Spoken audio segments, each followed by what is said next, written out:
आज का यह वीडियो क्लास 10 के उन छात्रों के लिए है जिनका एग्जाम 3-4 दिनों के अंदर होने वाला है। ये साइंस का पहला मॉडल सेट है। ये टारगेट का मॉडल पेपर है और हमने पांचों मॉडल पेपर आपके लिए ला दिया है और सभी के वीडियो आपको मिल जाएंगे। इससे पहले आप लोग मेरे प्लेलिस्ट में जाइए और वहां पे सरकारी मॉडल पेपर करके होगा। सरकारी मॉडल पेपर यानी इंटरनेट पे जो मॉडल पेपर होता है उसका हमने पांचों सेट, साइंस का पांचों सेट करा रखा है। आप लोग एक-एक बार उन सभी सेट को देखिए, जिस भी क्वेश्चन में डाउट हो आप कमेंट कीजिए। एक क्वेश्चन पे हमने 3-4 क्वेश्चन बता रखा है और इस सेट में भी जितने ये सब क्वेश्चन है, इसमें एक क्वेश्चन आपको लगेगा कि आप एक क्वेश्चन पढ़ रहे हो, लेकिन आप एक बार क्लास पूरा देखिए और आपको पता चलेगा कि आप एक के बदले में कितना क्वेश्चन दे।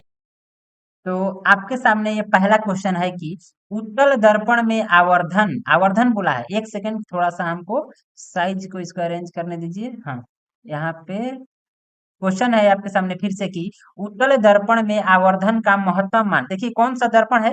उत्तल दर्पण। उत्तल दर्पण से हमेशा छोटा प्रतिबिंब बनता है। उत्तल दर्पण से हमेशा छोटा प्रतिबिंब बनता है, इसलिए इसका आवर्धन जो होगा ना वो एक से कम होगा। तो ये तो आवर्धन का मान 2 दिया है, यानी कि दोगुना प्रतिबिंब इससे कभी बनेगा नहीं। एक का मतलब बराबर प्रतिबिंब बनेगा नहीं। 1/2, 1/2 का मतलब होता है आधा, तो ये हो जाएगा हमारा सही। यानी कि उत्तल दर्पण का आवर्धन जो होगा हमेशा एक से कम होगा, यानी कि छोटा होगा, यानी कि आधा होगा। तो इसका ऑप्शन नंबर सी हो जाएगा एकदम आंसर। इससे एक और क्वेश्चन पूछेगा आपसे कि उत्तल दर्पण की फोकस दूरी, उत्तल दर्पण की फोकस दूरी कितनी होती है? तो उत्तल दर्प मतलब कि क्या होता है, धनात्मक की ऋणात्मक। तो आपको याद रखना है कि जिस दर्पण या जिस लेंस में अ लग जाए उसकी फोकस दूरी क्षमता सब ऋणात्मक होती है। तो ये उत्तल है तो इसकी फोकस और क्षमता प्लस होगा यानी पॉजिटिव। वहीं अगर अ लगा रहता तो इसकी क्षमता निगेटिव हो जाती है यानी कि माइनस। एक चीज और पूछेगा कि आवर्धन का एसआई मात्रक क्या होता है? तो आवर्धन का कोई एसआई मात्रक नहीं होता है, क्योंकि आवर्धन का सूत्र होता है कि प्रतिबिंब की ऊंचाई बटे में वस्तु की ऊंचाई। तो दोनों का मात्रक कट जाता है, इसलिए आवर्धन का कोई मात्रक नहीं होता है। चलेंगे दूसरे क्वेश्चन की ओर। दूसरा क्वेश्चन है कि प्रकाश संश्लेषण के लिए दृश्य प्रकाश स्पेक्ट्रम, यहाँ से इसको हटा रहे हैं। प्रकाश संश्लेषण के लिए, प्रकाश संश्लेषण के लिए दृश्य प्रकाश स्पेक्ट्रम का सबसे प्रभावी रंग है, मतलब सबसे प्रभावी मतलब जो सबसे अधिक दिखता है वो पूछ रहा है। तो इसका आंसर हो जाएगा लाल। लाल रंग हमको सबसे अच्छी तरह से दिखता है। एक चीज और लाल रंग से पूछेगा कि किस रंग का तरंग दैर्ध्य सबसे अधिक होता है, तो आंसर होगा उसका भी लाल। फिर पूछेगा कि किस रंग का विचलन सबसे कम होता है? विचलन यानी भटकाव, विचलन यानी कि भटकाव, तो भटकाव सबसे कम होगा लाल रंग का। वहीं कह दे कि किस रंग का विचलन सबसे अधिक होता है, तो वो हो जाएगा बैंगनी रंग का, जो कि इसमें ऑप्शन में वो है नहीं। तो वो अलग क्वेश्चन है, आगे आएगा तो हम आपको उस पर पूरी तरह से बता देंगे। चलिए तीसरे क्वेश्चन की ओर। तीसरा में है कि किस युक्ति में विभक्त वल्य दिक् परिवर्तक, विभक्त वल्य दिक् परिवर्तक कार्य करता है? मतलब कि किसमें वो काम करता है? तो विद्युत मोटर में, विद्युत मोटर में ये काम करता है। इससे एक अच्छा क्वेश्चन पूछता है कि विद्युत मोटर किस ऊर्जा को किस ऊर्जा में बदलता है? तो विद्युत मोटर, ध्यान से सुनिएगा, हम यहाँ लिख नहीं पाएंगे क्योंकि ये माउस से हम कर रहे हैं, तो नहीं लिखा पाएगा। आप लोग को खाली सुनना है अच्छे तरह से। इसमें क्वेश्चन पूछेगा कि विद्युत मोटर क्या करता है, तो विद्युत मोटर विद्युत ऊर्जा को यांत्रिक ऊर्जा में बदलता है। विद्युत मोटर विद्युत ऊर्जा को, यानी जब लाइन आता है तो मोटर चालू करते हैं तो पानी जमीन के नीचे से खींचता है, यानी कि विद्युत ऊर्जा को ये यांत्रिक ऊर्जा में बदल देता है। फिर पूछेगा गैल्वेनोमीटर क्या करता है, तो गैल्वेनोमीटर परिपथ में धारा को बताता है कि धारा है या नहीं। उसके बाद पूछेगा वोल्ट मीटर के बारे में, तो वोल्ट मीटर विभव को मापता है, वोल्ट मीटर विभव को मापता है। अगर पूछ दे विद्युत जनित्र के बारे में, ये काफी इंपॉर्टेंट क्वेश्चन इससे पूछता है कि विद्युत जनित्र क्या करता है, तो विद्युत जनित्र जो यांत्रिक ऊर्जा है उसे विद्युत ऊर्जा बनाता है, यानी कि जनरेटर से हमको बिजली मिलता है। ये आपको याद रखना है। आगे है चौथा क्वेश्चन। चौथा में है कि प्रतिरोधों के एक संयोजन में, प्रतिरोधों के एक संयोजन में एक प्रतिरोध हटा लेने पर कुल प्रतिरोध का मान बढ़ जाता है, कुल प्रतिरोध का मान बढ़ जाता है। यह संयोजन था, मतलब कि यह किस क्रम में संयोजन था, तो ये समांतर क्रम में संयोजन था। इससे क्वेश्चन पूछता है कि अगर हमें उच्च से उच्च प्रतिरोध, मतलब मान लीजिए हम 5 ओम के 2 प्रतिरोध को जोड़े, तो हमें उसे उच्च से उच्च प्रतिरोध प्राप्त करने के लिए किस क्रम में जोड़ना पड़ेगा, तो श्रेणी में। अगर हमको अधिक प्रतिरोध प्राप्त करना है तो श्रेणी क्रम में, कम प्रतिरोध प्राप्त करना है तो समांतर क्रम में जोड़ेंगे। ठीक। एक चीज और पूछता है कि घरों की वायरिंग जो होती है किस क्रम में की जाती है, तो समांतर क्रम में उसको किया जाता होता है। आप लोगों को एक क्वेश्चन पे 3-4 क्वेश्चन बताएंगे, पूरे डिटेल्स के साथ चलेगा ये क्लास। क्लास करके पूरा देखिए, उसके बाद आप कमेंट कीजिए कि आपको कैसा लगा। व्यू और सब्सक्राइबर नहीं देखना है कि कितने इसके सब्सक्राइबर है और व्यू है, बस आपको एक बार पूरा पढ़ के देखिए, उसके बाद आपको खुद पता चल जाएगा कि हम क्या पढ़ा रहे हैं। आगे पांचवा क्वेश्चन है। पांचवा क्वेश्चन में है कि नाभिकीय ऊर्जा प्राप्त करने के लिए, नाभिकीय ऊर्जा प्राप्त करने के लिए निम्नलिखित में कौन आवश्यक है। मतलब नाभिकीय ऊर्जा बनाने के लिए इनमें से सबसे जरूरी कौन है, तो यूरेनियम। यूरेनियम का ही उपयोग नाभिकीय ऊर्जा प्राप्त करने में किया जाता है, और यूरेनियम से ही परमाणु बम बनते हैं, परमाणु बिजली बनता है। किससे, तो यूरेनियम का ही उसमें उपयोग होता है। एक चीज क्वेश्चन आपसे बार बार हीलियम के बारे में पूछता है कि हीलियम क्या है, तो हीलियम एक अक्रिय गैस है जो किसी से अभिक्रिया नहीं करता है। और हीलियम का उपयोग कहाँ होता है, तो इसे वायुयान के टायरों में भरा जाता है। ठीक, हीलियम से याद रखिएगा, यह एक अक्रिय गैस है।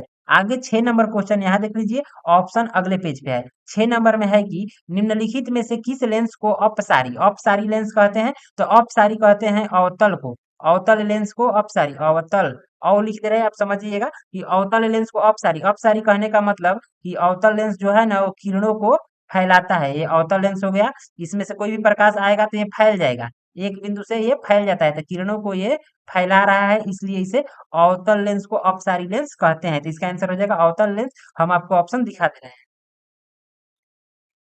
चारों ऑप्शन यहाँ पे है। पहला में है अवतल लेंस, तो इसका सही आंसर हो जाएगा अवतल लेंस। आगे है उत्तल लेंस, तो उत्तल लेंस को अभिसारी लेंस कहते हैं, क्योंकि ये किरणों को एक बिंदु पर मोड़ता है, और अवतल लेंस किरणों को एक बिंदु से निकालता है, इसलिए इसे अपसारी और उत्तल को अभिसारी कहते हैं। ठीक, आगे है 7 नंबर क्वेश्चन की, प्रिज्म कितने सतहों से घिरा होता है, तो एक प्रिज्म जो होता है वो 5 सतहों से घिरा रहता है। 5 सतह होते हैं प्रिज्म में। प्रिज्म देखिए ऐसे इस शेप का प्रिज्म होता है, हम थोड़ा सा समझाएंगे, आप समझिएगा। ये आपको त्रिभुज दिख रहा है, ये जो है शेप आगे का फ्रंट दिख गया, और एक पीछे में भी इसका जस्ट इसी तरह से होता है। जैसे हम लोग खड़ा है तो मुंह जैसे हम लोग का एक शेप हुआ, पीछे कपार हो जाएगा दू शेप, तो जिस तरह से ये एक शेप हुआ, पीछे एक दू शेप होता है, और ये वाला 3 और इधर वाला भुजा ये वाला 4 और नीचे वाला एक 5 होता है। तो यानी इसमें कितना शेप होता है, प्रिज्म 5 सतहों से घिरा रहता है। प्रिज्म से क्वेश्चन पूछता है कि प्रिज्म का कार्य क्या है, तो प्रिज्म जो है, प्रिज्म से प्रकाश का वर्ण विक्षेपण होता है, प्रिज्म से प्रकाश का वर्ण विक्षेपण होता है। पूछता है कि वर्ण विक्षेपण किससे होता है, तो प्रिज्म से होता है, इसको याद रखना है। आगे चलेंगे 8 नंबर की ओर। 8 में है कि जूल पर कूलम्ब यानी कि जे पर सी यानी जूल प्रति कूलम्ब बराबर होता है, तो जूल प्रति कूलम्ब आपको बराबर होता है वोल्टेज के, वोल्ट यानी कि वोल्ट के बराबर होता है, जूल प्रति कूलम्ब वोल्ट के बराबर होता है। इस चारों ऑप्शन में बहुत सारे क्वेश्चन पूछता है, हम आपको बता रहे हैं। वोल्ट के बारे में पूछता है कि वोल्ट क्या करता है, तो ये विभव को मापता है, यानी भी क्या करता है, तो विभव, विभव का भी संकेत भी ही होता है, और विभवांतर का संकेत ही होता है, तो उन सभी को वोल्ट मापता है। उसके बाद अगर एम्पियर से क्वेश्चन पूछेगा, तो एम्पियर क्या करता है, तो एम्पियर विद्युत धारा का एसआई मात्रक है। एम्पियर क्या है, तो विद्युत धारा का एसआई मात्रक एम्पियर होता है। ओम से बहुत सारे क्वेश्चन पूछता है कि ओम क्या है, तो ओम प्रतिरोध का एसआई मात्रक है, प्रतिरोध का एसआई मात्रक ओम है, इसका सिंबल इस टाइप का होता है। इस सबको याद रखना है, कई एक बार ओम के बारे में पूछ चुका है कि प्रतिरोध का एसआई मात्रक क्या होता है, तो ओम होता है। ठीक, आगे चलेंगे 9 नंबर क्वेश्चन की ओर। 9 में है कि चुंबकीय फ्लक्स का एसआई मात्रक, चुंबकीय फ्लक्स का एसआई मात्रक वेबर होता है, चुंबकीय फ्लक्स का एसआई मात्रक वेबर होता है। बाकी ये ऑप्शन के बारे में सुनिए। शक्ति का एसआई मात्रक पूछेगा तो वाट होता है, वाट यानी कि पावर, पी का एसआई मात्रक क्या हो जाएगा, तो वाट, पावर का एसआई मात्रक वाट। जूल के बारे में अभी हमने बताया कि जूल ऊर्जा का एसआई मात्रक है, जूल ऊर्जा का एसआई मात्रक जूल होता है। शक्ति का एसआई मात्रक वाट होता है। चुंबकीय फ्लक्स का एसआई मात्रक वेबर होता है। और विद्युत विद्युत कह रहे हैं, बल का एसआई मात्रक, विद्युत नहीं, बल का सही मात्रक न्यूटन होता है। इन सभी को आपको याद रखना है, और ये सभी क्वेश्चन पूछे जाएंगे। इसके अलावे मात्रक किसी के खास आएंगे नहीं, तो जो नॉर्मल मात्रक है उन सबको आप लोग एक अलग जगह पर लिख लीजिए, और उन सबको याद करके जाना है। आगे है 10 नंबर में, और एक चीज और कि आपको 80 क्वेश्चन उसमें से 40 ही बनाना है, तो जो थोड़ा भी भारी लगे उसको एकदम छोड़ देना है, बनाना ही नहीं है, उसको देखना ही नहीं है। आगे 10 देखिए, जो दहन कर उष्मा उत्पन्न करे, मतलब जो जल कर उष्मा दे, उसे हम क्या कहते हैं, ईंधन कहते हैं। अगर किसी चीज को हम जलाएंगे और उष्मा देगा तो उसे हम ईंधन कहेंगे, ईंधन कहेंगे। इसमें एक क्वेश्चन पूछता है कि दहन, दहन के लिए आवश्यक पोषक पदार्थ क्या है, तो दहन के लिए आवश्यक पोषक पदार्थ ऑक्सीजन यानी कि O2 होता है।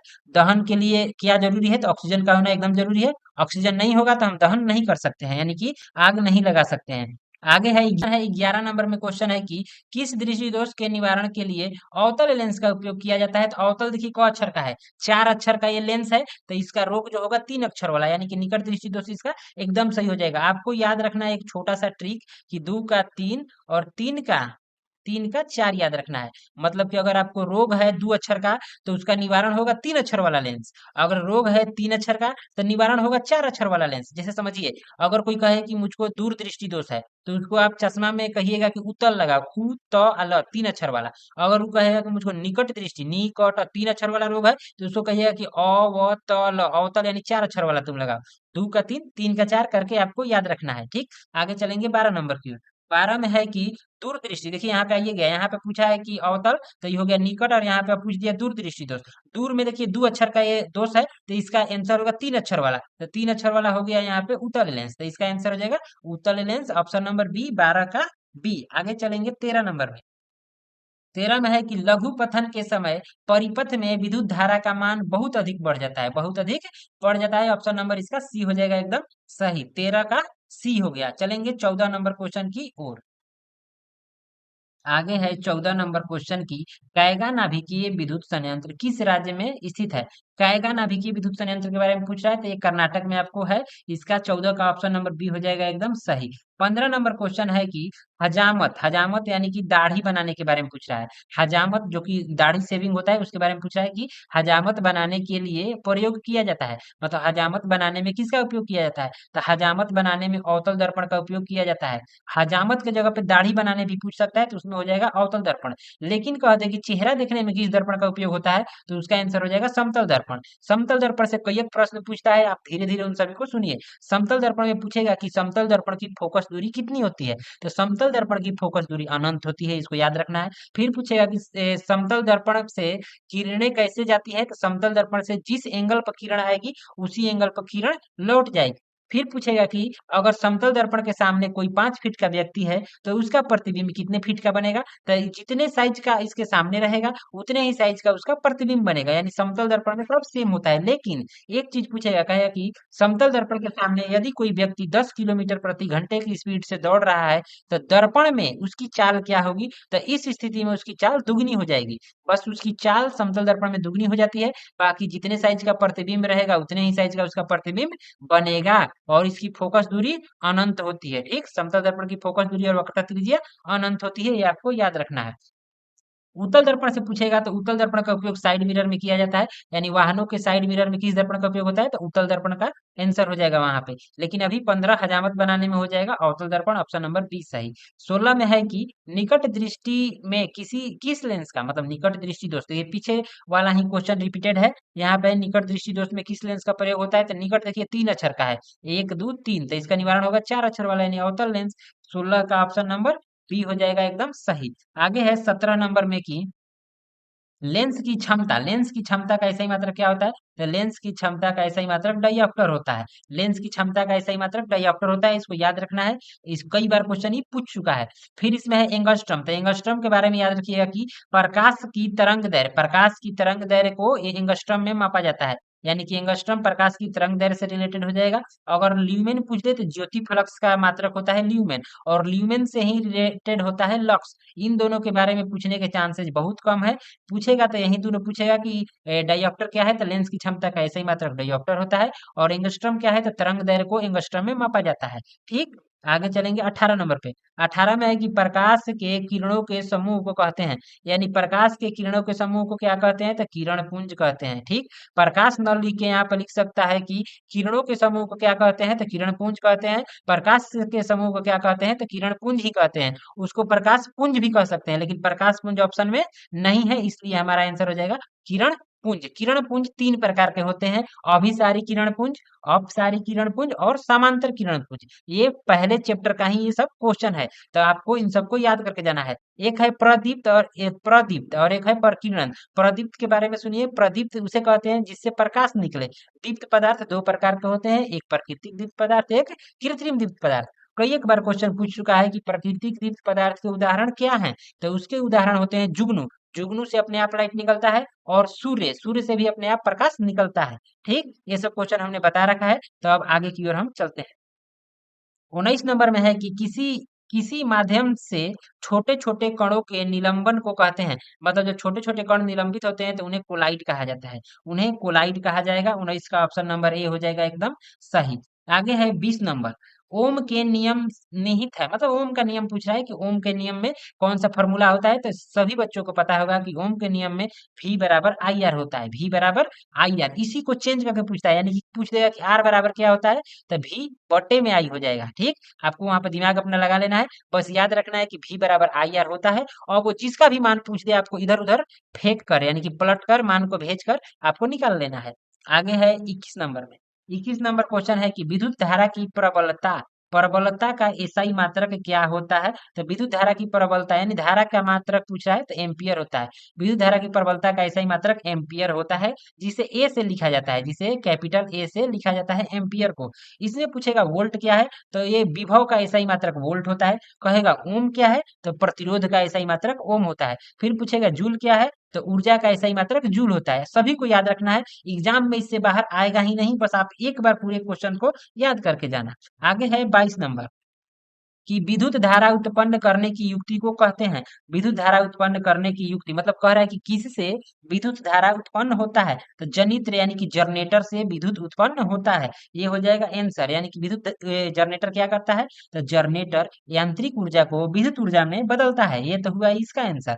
अगर आपसे पूछ दे कि मोट ए मीटर क्या है, तो ए मीटर जो है धारा को मापता है। धारा को किसके द्वारा मापा जाता है, तो ए मीटर द्वारा मापा जाता है। ठीक, आगे पूछेगा कि मोटर क्या है, तो मोटर क्या करता है कि ये विद्युत ऊर्जा को यांत्रिक ऊर्जा में बदलता है। हम बार बार ये सब चीज रिपीट कर रहे हैं क्योंकि यही सब क्वेश्चन एग्जाम में पूछे जाएंगे और आपको याद करके जाना है। आगे है 23 नंबर में कि निर्गत किरण एवं अभिलंब के बीच के कोण को कहते हैं। तो निर्गत कोण कहेंगे, निर्गत कोण का डिफिनीशन ही सेम पूछ दिया है, तो इसमें तो कोई समझने वाली चीज है नहीं, सीधे डिफिनीशन है। अगर आपसे पूछ दे कि आपतन कोण, ये ऊपर वाला जो है ये आपतन कोण पूछ दे, आपतन कोण किसे कहते हैं, तो अभिलंब और आपतित किरण के बीच के कोण को आपतन कोण कहते हैं। परावर्तन कोण किसे कहते हैं, तो अभिलंब और परावर्तित किरण के बीच को परावर्तन कोण कहते हैं। ये सारे क्वेश्चन हमने लिखवा रखे हैं, उन सबको बस डिफिनीशन याद करके जाना है, इसमें कुछ ज्यादा समझने वाली चीज नहीं है।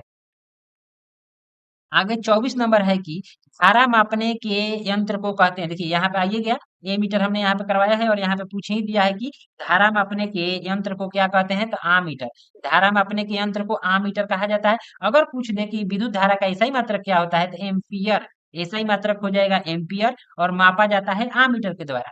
अगर पूछ दे वोल्ट मीटर क्या है, तो ये विभव को मापता है। विभव या वोल्टेज को किसके द्वारा मापा जाता है, तो वोल्ट मीटर द्वारा मापा जाता है। कूलम्ब के बारे में पूछेगा तो कूलम्ब आवेश का एसआई मात्रक होता है। आवेश का एसआई मात्रक कूलम्ब, जैसे सी से लिखा जाता है, ये होता है सी, यानी आवेश का एसआई मात्रक कूलम्ब होता है, इसको याद रखिएगा। आगे 25 देखिए यहाँ पे आवेश का एसआई मात्रक डायरेक्ट पूछिए दिया है कि आवेश का एसआई मात्रक क्या होता है, तो कूलम्ब। तो आपको टेंशन नहीं लेना है, सिर्फ एक दो क्वेश्चन आपको लगेगा कि हम बता रहे हैं, लेकिन उस क्वेश्चन पे हम तीन चार क्वेश्चन आपको बता देंगे। एक क्वेश्चन पे चार बताएंगे, इसकी गारंटी रखिए आप लोग, और आगे जुड़े रहिए। आगे 26 नंबर में है कि 26 है कि नवीकरणीय ऊर्जा का स्रोत है। नवीकरणीय ऊर्जा का स्रोत क्या है, सौर ऊर्जा। सौर ऊर्जा जो है ये नवीकरणीय है। अब समझिए कि नवीकरणीय और अनवीकरणीय होता क्या है।